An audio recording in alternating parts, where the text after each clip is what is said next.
the spring of 1944, as a battle rages and two ships collide,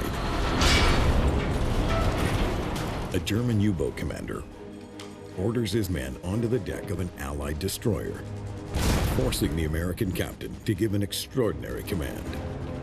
It's my understanding, and it's my feeling, that he did give the order that had not been given in over a century.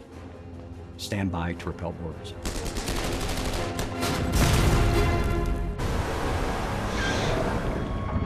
In World War II, a subsea weapon allows warriors to fight from beneath the waves.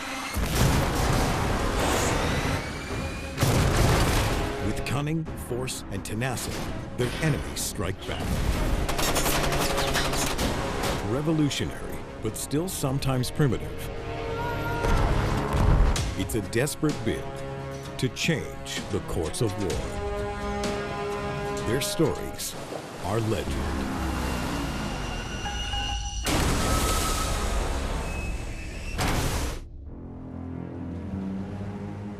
August 3rd, 1943. In the central Atlantic, the crew of German submarine U-66 surfaces during daylight to speed up a meeting with another U-boat for resupply after a long patrol. They have only a few days of provisions left, and Allied air coverage keeps them on alert, even mid-ocean. No place to hide anymore compared to the happy times in earlier war years when the open sea was theirs. Lookouts scan the sky for dangers. And U-boat commander Captain Lieutenant Friedrich Markworth welcomes a non-essential crewman to the bridge. Usually there's nobody allowed to go to the deck. In case of emergency diving, the more people you have atop of a submarine, the longer it takes to close the hatch, because everybody has to get inside the submarine. But it's the 20th birthday of torpedo mechanic Harold Nitsch. Markworth grants him a cigarette in the fresh air.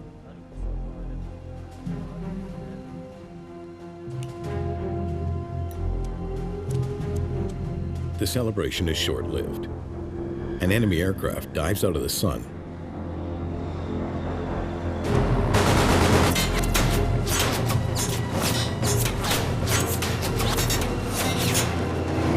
There's sheer chaos at the bridge. They hit the second watch officer, he's instantly dead. Other personnel on the bridge is hit. Even the sailor allowed to smoke, his birthday cigarette got hit in his thighs. Behind the fighter, an Avenger bomber closes in on the U-boat. These carrier-based aircraft would fly in teams. A Wildcat can attack with its guns, while the Avenger can get in position with either a torpedo or a depth charge. In early 1943, the Allies launch a new strategy against Hitler's U-boats. Aircraft carriers that carry Wildcat fighters and Avenger torpedo bombers patrol the Atlantic.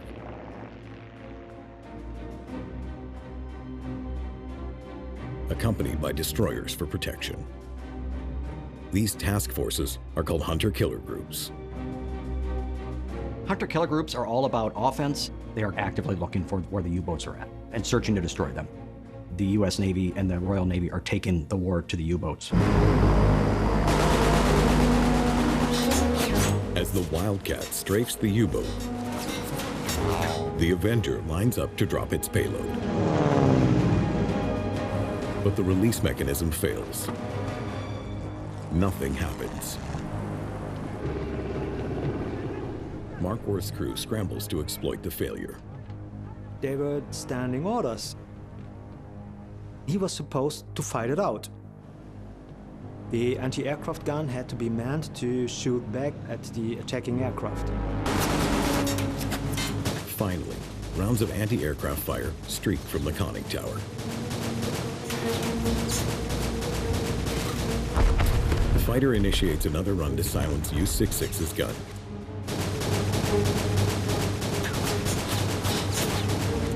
the bomber circles for another attempt.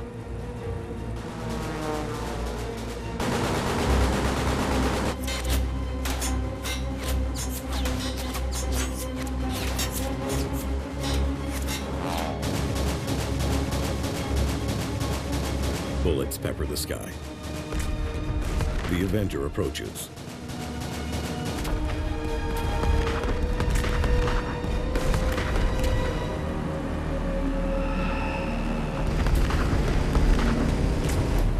This time, the airman also uses the emergency release to drop his payload.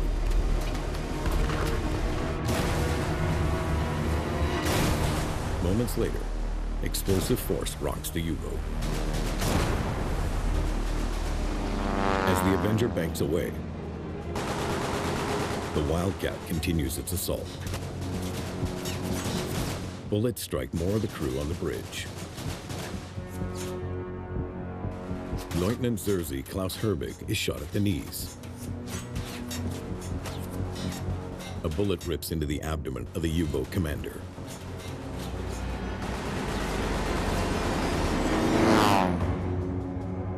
With Markworth badly wounded, Herbig assumes command and orders an emergency dive.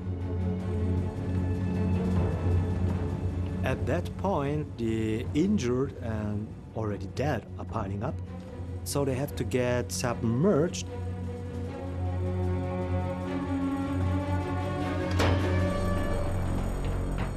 They escape the gunfire. But in their rush, those killed have to be abandoned. It just tells us about the urgency and endangerment of that situation.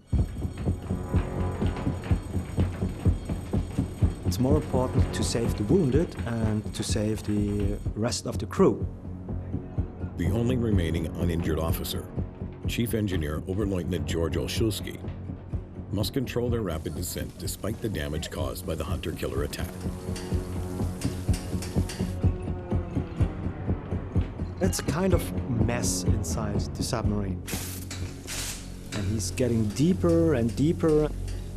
So he has to decide what things to do first to recover the dive, to avoid a implosion and that everybody succumbs to the drowning. Now on its 9th war patrol, U-66 is a Type 9C U-boat, one of only 54 of its kind, and prized for its long range. Over the course of 8 war patrols, it's credited with sinking more than 170,000 tons of Allied shipping.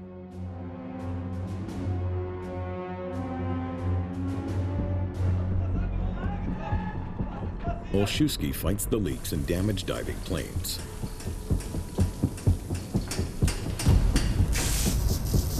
While trying to start the electric motors to help stop their plunge.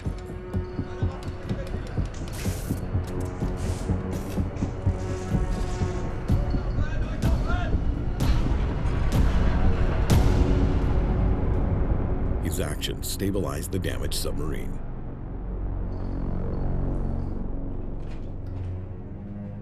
Nine surviving crew are wounded, 3 with life-threatening injuries. There's no one to provide proper care. Most boats would not have a medical doctor on board. That was a luxury rarely enjoyed.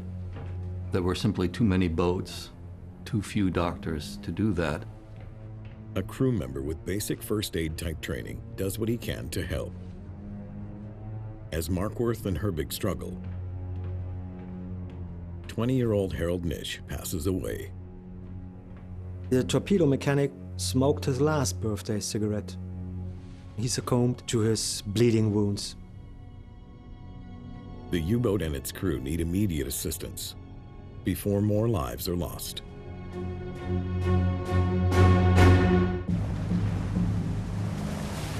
In early August 1943, with the second watch officer killed and Captain Lieutenant Friedrich Markworth and Klaus Herbig incapacitated by the attack, Chief Engineer Oberleutnant George Olszewski assumes command of the U-boat. They remain more than 3,000 kilometers away from their home base in Lorient, France. When U-66 reports its casualties, it takes more than 2 days of radio transmissions to secure a meet with a Kriegsmarine support vessel west of the Azores Islands. It is not the boats themselves that decide where to meet. It is up to a U-boat command. On August 6, 1943, another U-boat, U-117, approaches U-66 to provide aid. In the early years of the Battle of the Atlantic, surface ships provide Hitler's submarines with provisions and fuel. So U-boat commanders stay on patrol longer and sink more Allied shipping. It prolongs the time that U-boats can operate at sea. Why go home first, refuel, and go back to the very same place where you had been? But as Allied air coverage increases, they sink most of these vessels. Karl Dönitz needs another way to support U-boats in combat. In 1942, the German Navy launches its first submersible resupply vessel. They're shorter in length than attack U-boats and have compartments to carry provisions, fuel, and ammunition. German submariners call them Die Milchkühe, or milk cows. You can extend the fighting life of a U-boat with having a little slurp every once in a while. When they close in, U-117 begins to transfer desperately needed supplies to U-66. In addition, the milk cow also carries a medical officer who arrives to provide care to the wounded.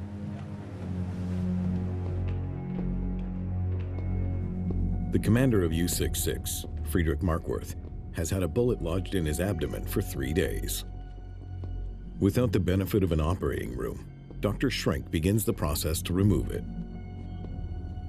It must have been a good feeling for someone like Markworth to know that he was being treated by a professional medical doctor rather than being in the hands of an amateur.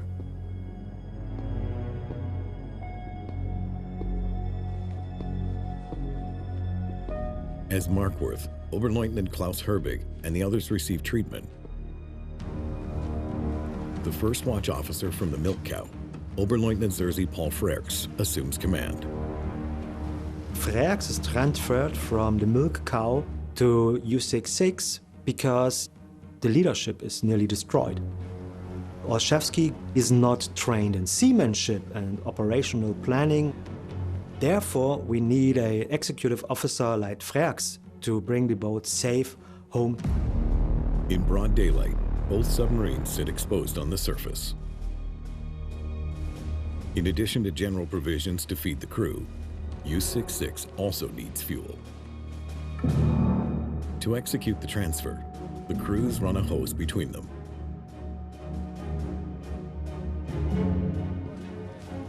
For both submarines, it's risky. It prolonged their time on the surface, and by 1943, he did not want to spend a lot of time up there.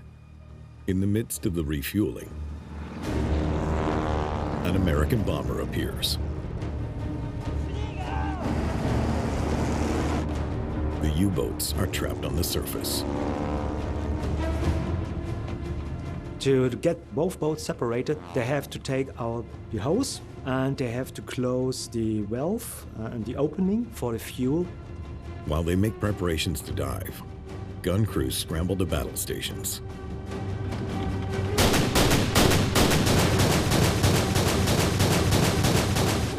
The critical resupply becomes another fight to survive. A TBF Avenger approaches U-66 and U-117. The aircraft flies without an escort and carries 2 depth bombs. The American airman specifically targets U-117. If you can take out those milk cows, you're basically taking out the logistical backbone of the German Navy. It keeps many other U-boats in combat instead of in transit.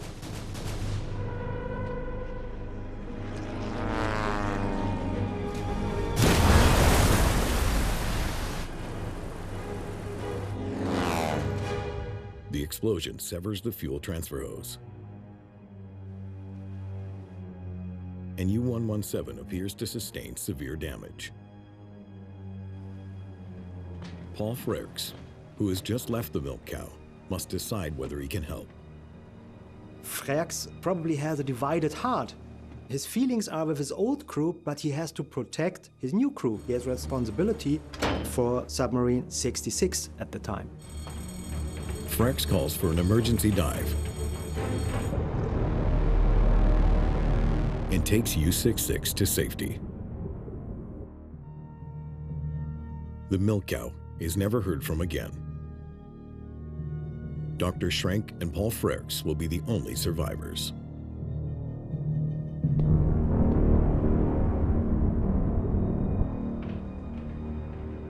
Schrenk is able to keep Captain Lieutenant Friedrich Markworth and the others alive until they can finally receive proper medical care. But Markworth will no longer serve on combat submarines. From his wounds, he's not in a condition for more front service. Then he is sent to Gdansk for a training flotilla where he spends the rest of the war. Following U-66's 9th War Patrol, Allied aircraft increase their range and concentration. German submarines sink only 14 vessels in the North Atlantic, and 49 more U-boats are lost.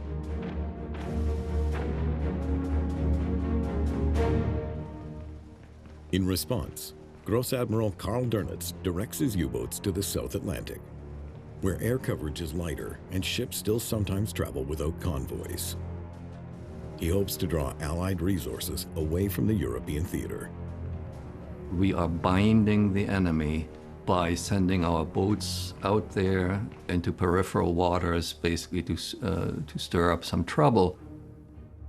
In early 1944, U-66 departs France for its 10th War Patrol. The submarine journeys thousands of kilometers from France to prowl off the coast of Africa. Oberleutnant Gerhard Seehausen joins the crew for his first war patrol in command of a submarine. Oberleutnant Klaus Herbig returns as first watch officer, cleared for duty after recovering from gunshot wounds. Chief Engineer George Olszewski also stays on.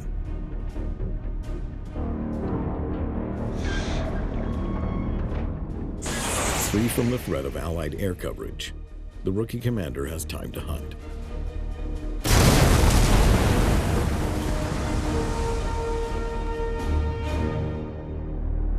In less than a month, U-66 sends 4 ships, totaling nearly 20,000 tons, to the ocean floor.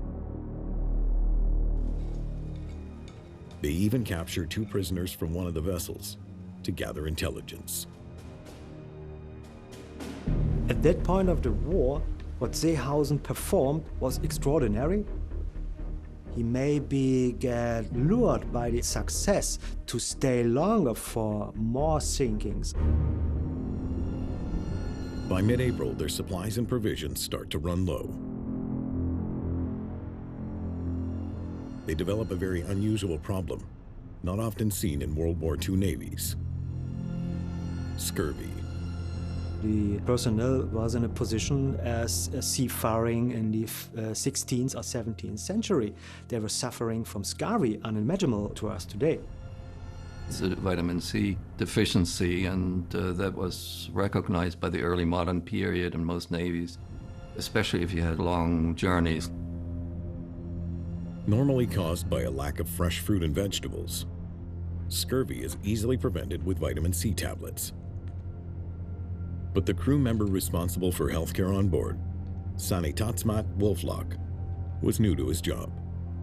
Usually you are supposed to count everything which is on the invoice, and that's what he didn't do. He doesn't have the experience, and he was pretty badly surprised. Physical symptoms can include sores and loose teeth, as well as lethargy and mental confusion. Severe scurvy can lead to death. And after nearly 100 days at sea, other provisions also run low. The Type 9C U-boat has a range up to 21,000 kilometers, but U-66 now lacks enough diesel to travel back to France. Seehausen faces an increasingly dire situation. There's basically no way to get him home without any resupplies. He contacts U-boat command and requests assistance. Fortunately, a meeting is set with a milk cow northwest of the Cape Verde Islands, hundreds of kilometers off the African coast. On the morning of April 26, 1944, U-66 approaches the meeting point.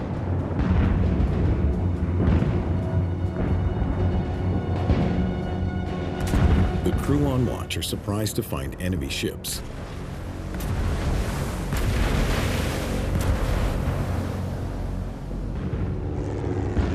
Which begin a blistering attack against the milk cow.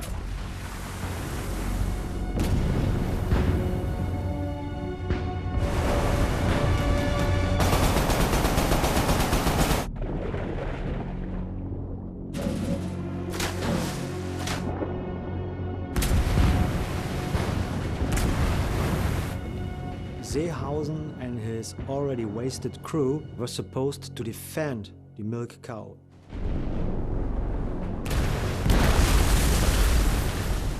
Maybe his nerves were already strained. He decides not to defend U-488. U-66 turns away from the warships.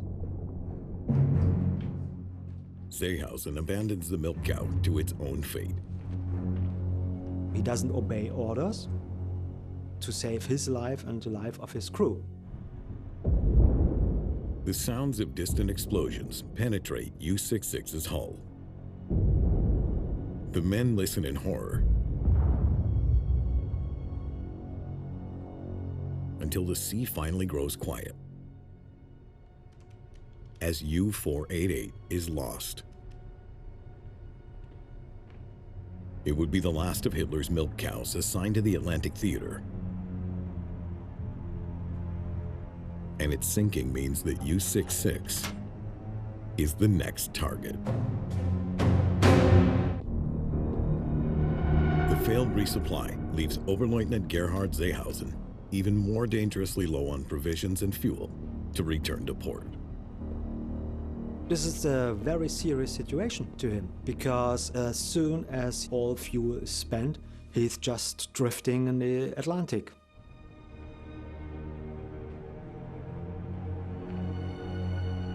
The shortages are compounded by 2 prisoners on board. The British prisoners came from a ship which was torpedoed by Seehausen. One of them was the captain of the ship. Seehausen had to share the provisions with the enemy.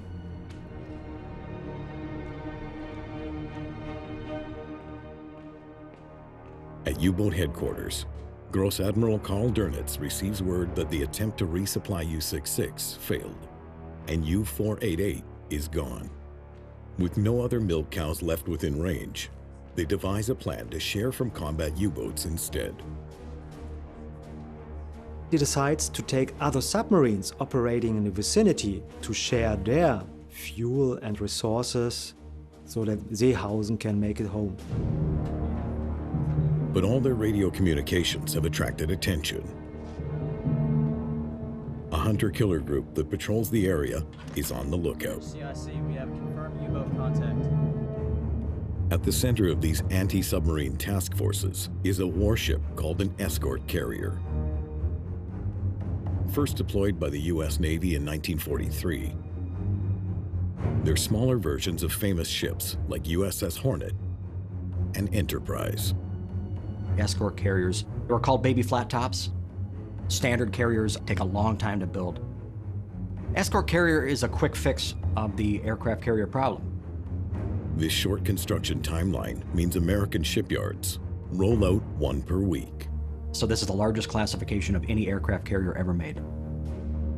Over half the length of a conventional carrier, escort carriers transport just shy of 30 aircraft and have a top speed of 18 knots. In early May 1944, the escort carrier USS Block Island launches its planes in search of U-66. The presence of aircraft in the area can force a submarine to remain submerged and drain the batteries that power its electric motors. The hold-down tactics are pretty bad for Seehausen because there's constantly an aircraft operating above the submarine. As they stay down, the air on board turns foul. Seehausen and his men, worn down by dwindling supplies and scurvy, struggle to function. His breathable air is getting wasted and wasted more and more. So it makes it harder for the crew to make perfect decisions. In the early hours of May 6, 1944, Seehausen makes a choice. At a certain point, they have to make a decision to surface and to stay surfaced to recharge the batteries. In a remarkable twist of fate, the U-boat emerges just 5,000 meters from USS Block Island. The escort carrier's radar detects the German submarine. In this moment, the U-boat has the edge. The escort carrier had a very thin hull. The job of Block Island and the other escort carriers is to get aircraft and destroyer escorts on the point of contact, not to be near the point of contact.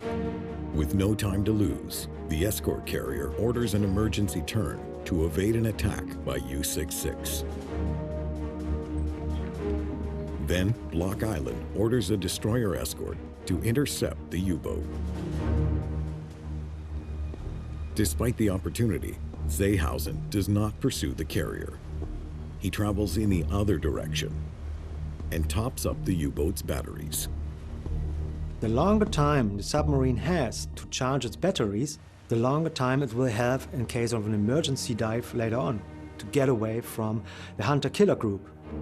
Just before 2:30 a.m., an Avenger bomber from USS Block Island locates U-66 on the surface.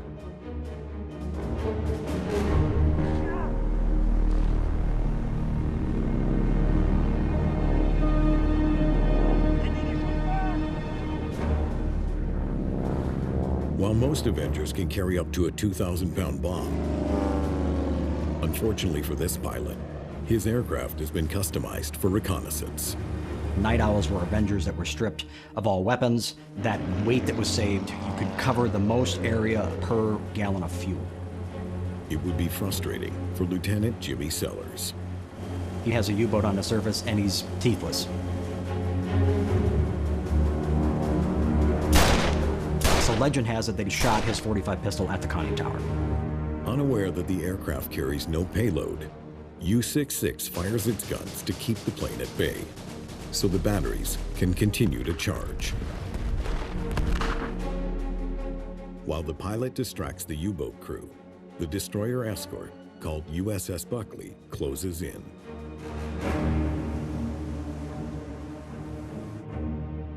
First commissioned by the Allies in early 1943, destroyer escorts are another class of warship, motivated by the need for fast and cheap construction. Armed with cutting-edge anti-submarine weapons, destroyer escorts take half the time of a conventional fleet destroyer to go to sea. From a distance of 13 kilometers, Lieutenant Commander Brent Abel coordinates their approach. Abel's from Washington, D.C., in his late 20s. He takes command to go after the U-boats and win the Battle of the Atlantic. He hopes that by approaching from the dark side, U-66 will mistake the destroyer for another German submarine.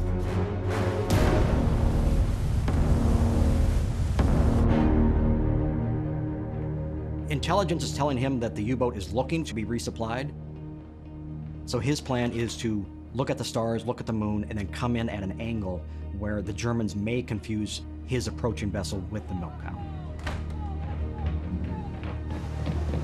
At a range of 3.5 kilometers, Abel's crew has orders to hold fire to maintain the deception. Through the darkness, the U-boat silhouette becomes visible.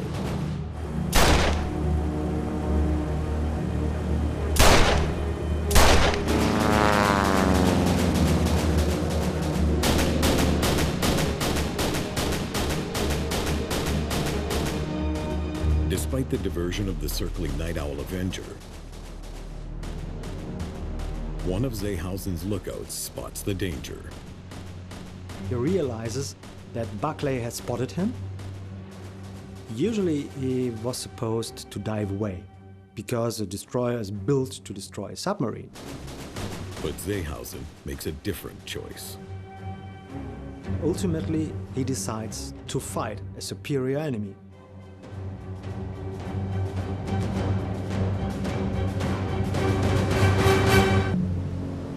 In the early morning hours of May 6, 1944, an American destroyer escort, USS Buckley, steams toward the German U-boat U-66. On the submarine, First Watch Officer Oberleutnant Zerzi Klaus Herbig faces a daunting task. He must execute a torpedo attack against the narrow target. The problem is, he only sees the frontal silhouette of the destroyer, which is less than 10% of the length.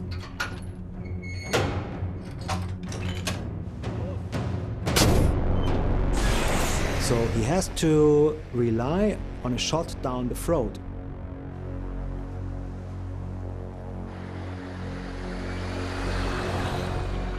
The torpedo has to be in a perfect position to detonate.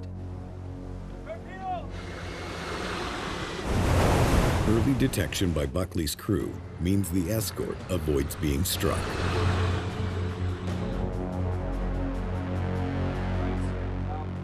With its mission to distract the U-boat complete, the Night Owl Avenger continues to circle above, reporting on the action back to USS Block Island. A little before 3:30 a.m., the U-boat commander, Oberleutnant Gerhard Seehausen, opens his guns on USS Buckley.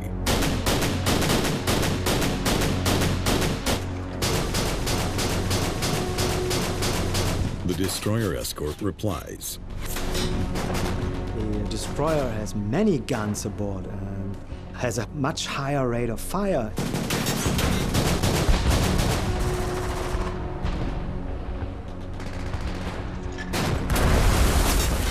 With the Americans raking the deck of his submarine from a range of about 1,800 meters, Seehausen resorts again to his torpedoes and maneuvers for a shot.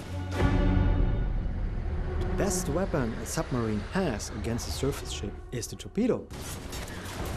If he hit the destroyer, he might have a chance to evade. But Lieutenant Commander Brent Abel's men detect the incoming attack. USS Buckley dodges.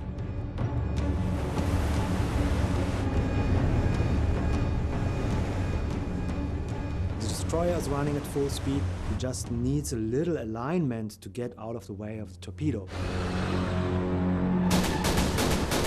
Now even closer and running parallel to the U-boat, the American crew's superior gunpower comes to bear. U-66's conning tower is riddled with gunfire. And high-caliber bullets puncture the submarine's pressure hull. Seehausen can no longer dive his U-boat.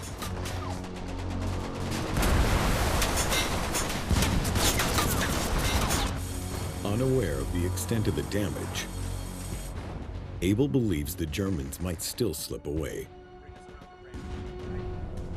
He issues an order to trap the U-boat on the surface. Abel realized that he could use the bulk of the destroyer escort, which was bigger than the submarine, to his advantage. USS Buckley turns to ram U-66. The metal hulls screech and grind, with the submarine pinned by the ship. Seehausen realizes the U-boat itself is now at risk with all its secrets. Chief Engineer George Olszewski receives orders to scuttle the submarine to keep it out of Allied hands. At all costs, prevent any invaders that might want to go at your cipher machine or any important documents on board. Seehausen needs to buy some precious minutes. He has to prepare the self-destruction of the submarine. This takes time. Where does he get the time from?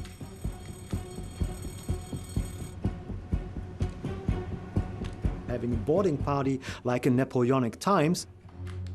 Weapons are brought topside.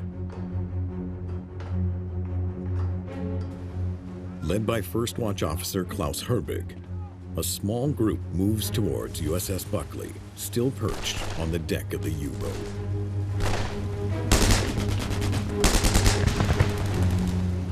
He uses something extremely special in the Second World War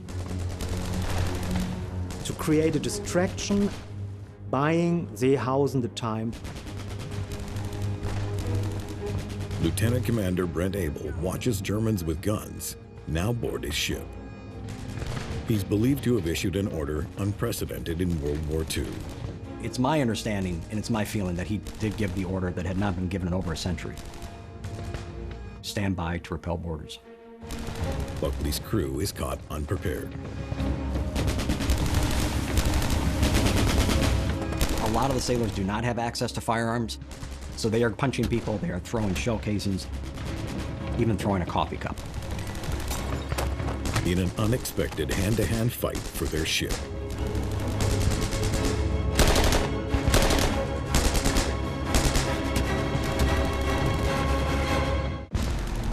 Sailors aboard USS Buckley continue to fight off the Germans, who have turned the table on the destroyer escort that rammed their U-boat.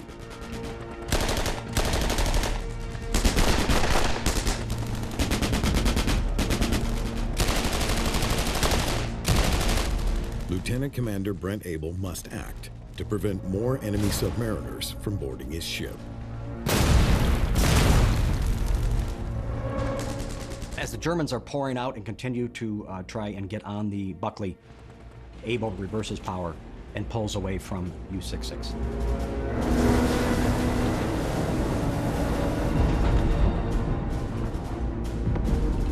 On board the war-torn U-boat, Oberleutnant Gerhard Seehausen and Chief Engineer George Olszewski continue the preparations to sink their own submarine.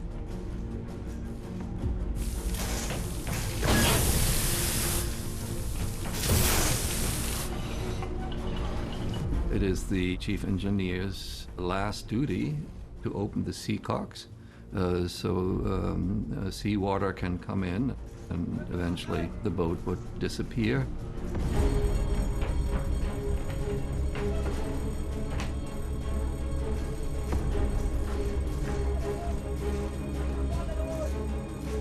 As German submariners abandon their stations, the prisoners captured from the merchant ship earlier in the patrol are caught in the crossfire.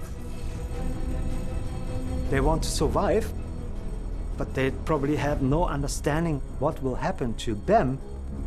Will they take care of us or will they leave us inside the submarine?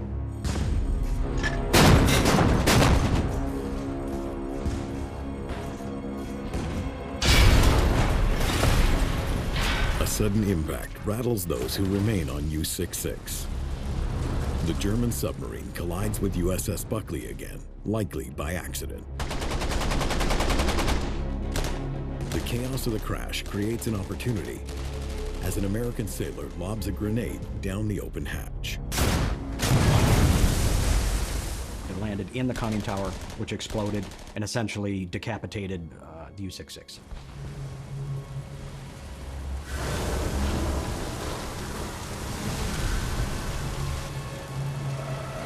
bullet-riddled and in flames. U-66 succumbs to the sea. Oberleutnant Gerhard Seehausen, 23 of his crew, along with the British captives, are lost. On USS Buckley, First Watch Officer Klaus Herbig and the other invaders are joined by those rescued from the sea. 36 German submariners, suffering from scurvy, survive. The condition of the beleaguered prisoners shocked their American captors. Men who had been out of the sunlight and with a vitamin-deficient diet, these men were not in very good shape. It's probably the best thing what could happen to them, becoming a prisoner of war in the United States. They probably had a good meal, coffee, chocolate, chewing gum. They are well treated. They will join thousands of others who share the fate of the surviving crew of U-66. They're transported to America and spend the rest of the war in POW camps.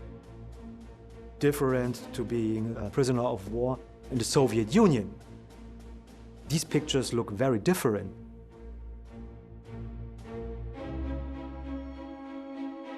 Lieutenant Commander Brent Abel earns the Navy Cross for inspiring leadership and courageous, aggressive spirit in the battle against U-66. USS Buckley makes it back to safe port after makeshift repairs at sea.